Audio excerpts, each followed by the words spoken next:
I'm that bitch, he brings the money to me. Yeah, me. What's good? It's your girl Sadrea, the motherfucking go-getter, and I am her, and she is me, baby.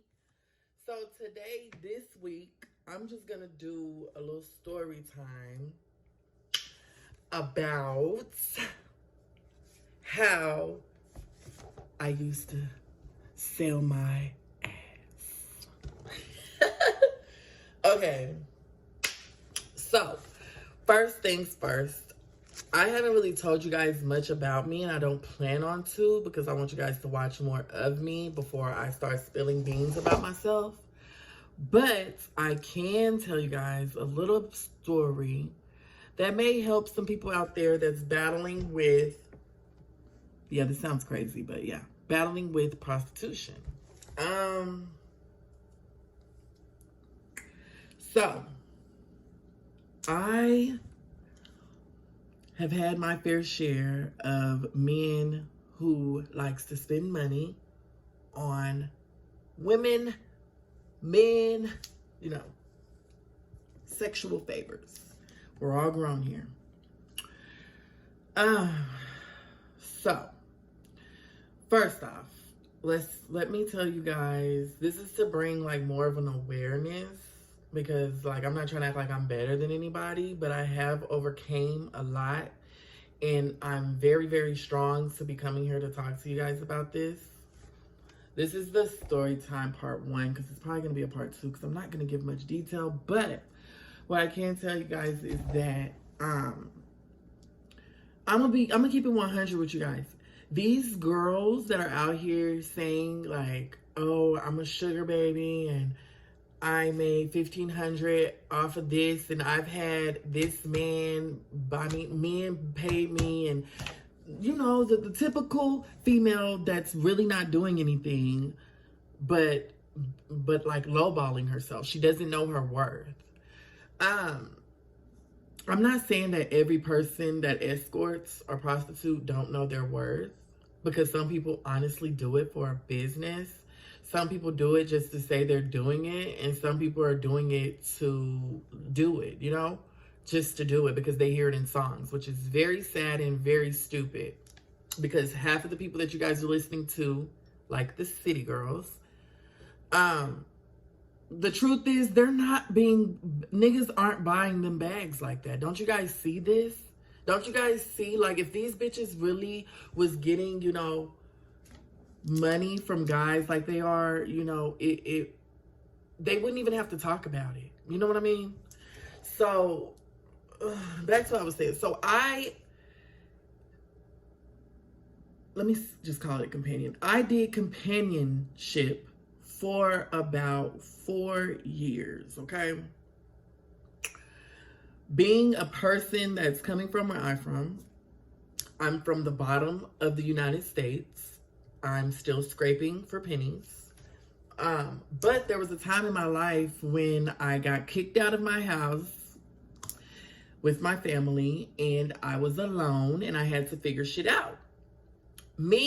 I wasn't the type of person to ever brag about men spinning a bag on me, because it's something that always came naturally, because I had a father figure in my life that actually taught me, like the value of yourself.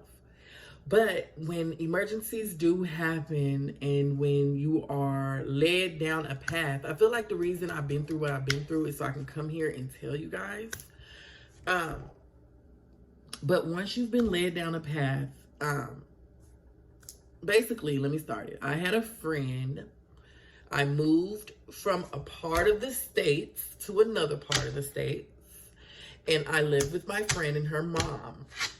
And everything was good. I was working. Everything was normal. I've always had a job up until the age of like 23 is when I started this companionship thing. So my friend, one day I had another friend that me and this friend that I lived with knew.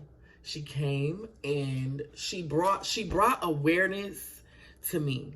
You know what I mean? I'm not angry with my friend, but she's brought awareness to me about what I could do and how I can do things. Shout out to me, Shay, if you're watching this. I'm talking about you. She basically, when my friend came down to visit me and my other friend that I was living with got quite jealous, and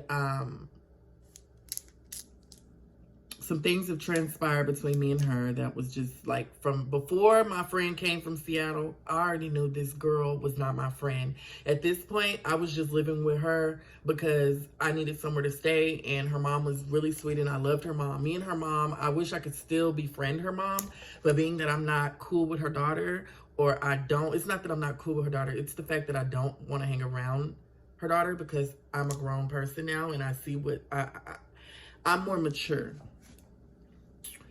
So, at the age of 23, when my friend came down, she was already doing this companionship. I mean, she's very experienced in this. She's very good at it. It's you know, some girls get it and can run with it, and some girls get it and have to get it and leave. And that's what I was. I was the girl that had to do it and get out of it. So, basically, long story short, my friend that I was staying with got jealous and kicked me out of her house because my friend came and basically, you know, exposed the truth about how I can be independent and don't need to be codependent. So, when I finally moved out of my friend and her mother's house, I was staying on the streets. I lived in my car. I was a CNA. I had been a CNA for like 2 years at that time, and I was making only $10 an hour, and I had nowhere to go but in my car. And it was so embarrassing, you guys, because I would literally leave work, and remind you, a CNA, we clean shit and piss and nasty stuff all day. I would literally have to leave work, and if I didn't have money to buy a room to go take a shower, I would literally have to go to the local gym that's open 24 hours to take a shower. And this is so embarrassing, but it's part of my story and I'm here to tell it because it's just is. I had to, like, there was days that, like, a lot of people, nobody will ever know what I'm going through because I never share it. I've always pride myself. I have a lot of pride, by the way. I had to learn to work on that too. But I've always prided myself on being independent.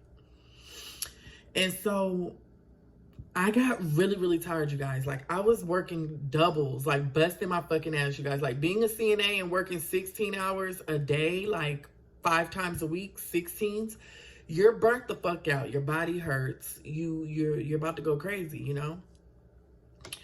So I was working my little ass off so fucking hard. And one day I was at a 7-Eleven and I was buying back then there was a website that you used to have to buy things. You had to buy gift cards to use to get things to get on it. So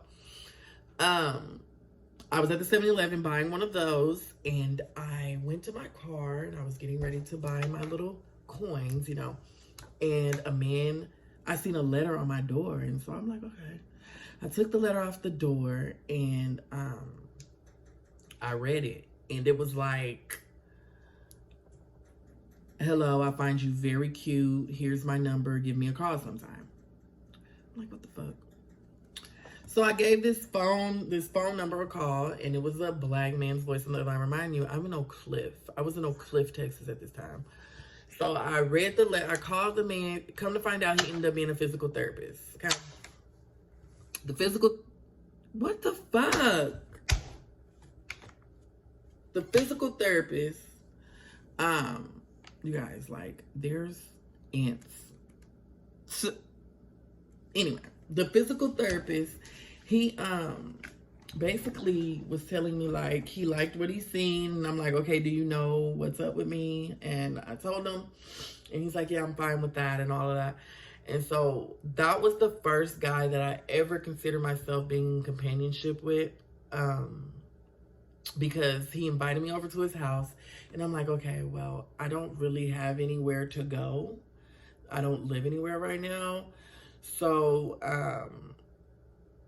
I need some money if you want to do that. because we had talked and he was very interested. And you know, when guys are interested, what they want to do. So I'm like, if you want to do that with me, you're going to have to spend some bread, because right now I'm living out of my car, dude. And ain't no way I wasn't fucking nobody. I wasn't like being homeless. When you're homeless and you're sleeping in your car, you're not just looking out here to have sex with people for free. If you're fucking me, you're going to pay me. And so that's when I was like, okay, I can do this. Ended up getting $500 a week from this man. So this is extra income every week when I would go see him. He would help me. But come to tell you guys, I basically the moral of the story is, for part one, is these girls don't tell you guys the truth about being a sugar baby. There's things that you're not going to want to do that you're going to have to do. You're going to get irritated with your sugar daddy. You're going to have arguments with him. He's not going to always see things your way. You know? So, yeah, that was pretty much the story time about me being, you know, a companion.